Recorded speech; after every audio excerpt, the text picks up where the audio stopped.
votre enfant d'y voir des choses, parle à quelqu'un d'invisible, a des visions étranges, et vous ne savez pas quoi en penser? Non, vous n'êtes pas seul. Et non, ce n'est pas forcément d'imagination. Certains enfants possèdent des capacités sensorielles bien plus développées que la moyenne. Et parfois, oui, ils sont médiums. Mais comment le savoir? Comment faire la différence entre l'imaginaire et une vraie connexion au monde invisible? Et surtout, que faire si c'est bien réel? Dans cette vidéo, je vous explique ce qu'est un enfant médium, les signes qui doivent vous alerter et comment accompagner votre enfant s'il possède un don. Qu'est-ce qu'un enfant médium? Les jeunes enfants sont naturellement très sensibles. Ils perçoivent les choses autrement. Et chez certains, cette sensibilité est beaucoup plus fine. Pourquoi? Parce qu'ils ont ce qu'on appelle une énergie vibratoire élevée, une aura très pure, non altérée par les filtres du mental adulte, ce qui leur permet de se connecter naturellement aux plans invisibles, sans effort, sans doute, sans peur. Un enfant médium, ce n'est pas un cas isolé. Ce n'est pas rare. Ce qui est rare, c'est de le reconnaître. Dans notre monde très rationnel, on préfère souvent tout expliquer, tout écarter. Mais certains enfants voient, entendent, ressentent ce que nous, adultes, ne captons plus. Et cela commence tôt. Dès l'âge de 3 ans, un enfant peut percevoir des manifestations de l'au-delà. Mais avec le temps, cette capacité diminue naturellement. Vers 7 ans, la plupart des enfants ferment cette porte.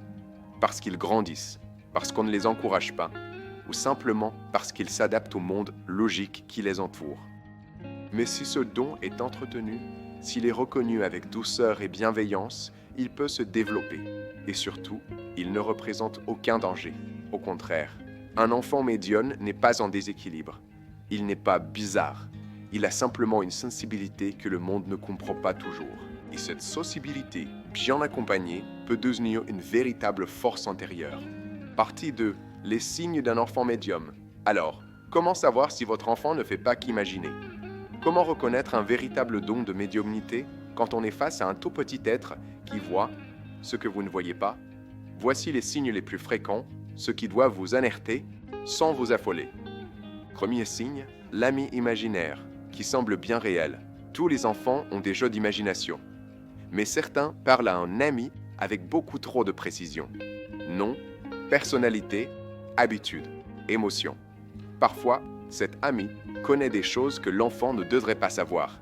Et surtout, il revient. Souvent, toujours au même moment. Comme une présence fidèle, invisible, mais constante. Deuxième signe, il regarde dans le vide, mais avec insistance. Votre enfant peut s'arrêter dans un couloir ou fixer un coin de pièce sans raison.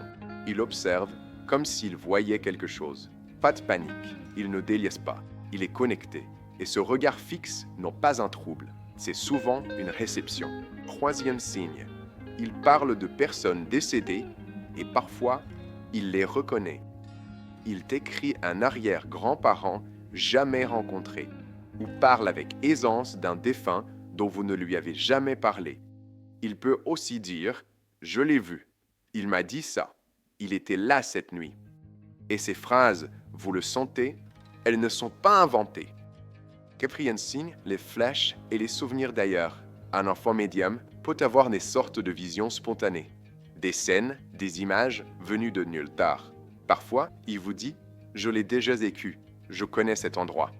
Ces impressions peuvent être liées à une vie antérieure.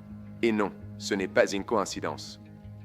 Cinquième signe, il voit des ombres ou des lumières. Pas des ombres classiques, des mouvements, parfois même des formes, des présences. Il peut dire « Il y a quelqu'un, c'est une lumière qui me parle ». Ces phénomènes sont fréquemment liés à des âmes qui cherchent à entrer en contact. L'enfant ne s'abule pas. Il perçoit un plan auquel nous, adultes, ne sommes plus connectés. Si ces signes reviennent régulièrement, et surtout si votre enfant reste calme, lucide, cohérent dans ses récits, alors oui, il est peut-être médium. Et ce n'est ni une maladie, ni un déséquilibre. C'est une ouverture qu'il faudra apprendre à accompagner avec respect. Partie 3. Que faire si mon enfant semble avoir un don de voyance? Même si vous avez du mal à croire aux perceptions de votre enfant, écoutez toujours ce qu'il a à vous dire. Il ne s'agit pas de tout comprendre, ni d'avoir toutes les réponses, mais simplement de lui donner de la place. pour qu'il puisse s'exprimer sans crainte. Vous pouvez lui dire ce que vous ressentez, que ce n'est pas toujours facile pour vous, que vous ne vivez pas les mêmes choses, mais que vous l'écoutez et que ce qu'il vit compte pour vous. Utilisez des mots simples, parlez-lui sans jugement et surtout, ne rejetez pas ses perceptions en lui disant que ce n'est pas vrai. Il n'a pas besoin qu'on le corrige. Il a besoin de se sentir compris et en sécurité. Ensuite, observez comment il évolue. Chez certains enfants, la médiumnité s'efface peu à peu avec l'âge. Mais si, après 7 ans, votre enfant continue à percevoir des choses, alors il possède probablement un vrai don. À ce stade, vous pouvez lui poser des questions, l'inviter à parler de ses ressentis et l'accompagner doucement pour qu'il apprenne à vivre avec cette sensibilité. Il pourra aussi, s'il le souhaite, se laisser guider par son intuition et développer ses capacités à son rythme. Comment accompagner un enfant médium au quotidien?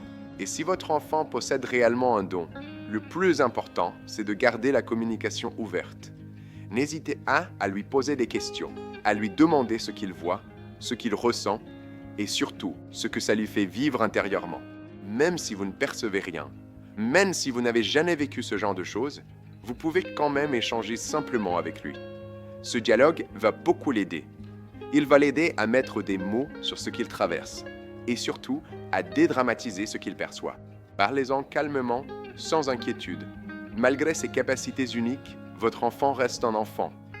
Il a besoin d'un quotidien ordinaire, de stabilité, de jeu, de routine, de légèreté. Son don ne doit pas le couper du réel. Et rappelez-lui une chose essentielle, il n'est pas bizarre ni hâtard. Il est simplement doté d'une sensibilité particulière qu'il peut apprendre à connaître, à apprivoiser et même à mettre au service des autres plus tard s'il le souhaite. En l'accompagnant avec bienveillance, vous l'aidez à faire de ce don une force et non un fardeau. Si tu as reconnu certains signes chez ton enfant, ou si cette vidéo t'a simplement permis de poser un regard différent sur ce qu'il traverse, alors garde ça en tête. L'écoute, c'est déjà une forme de protection. On n'a pas besoin de tout comprendre pour accompagner avec justesse. Et parfois, c'est dans le respect silencieux que naît la vraie confiance. Si tu as aimé cette vidéo, pense à t'abonner à la chaîne, à liker pour soutenir le contenu et surtout à laisser un commentaire. Tu as déjà vécu ça avec ton enfant? Ou toi-même, dans ton enfance? Je lis tout, vraiment. Et ça crée un espace précieux de partage entre nous.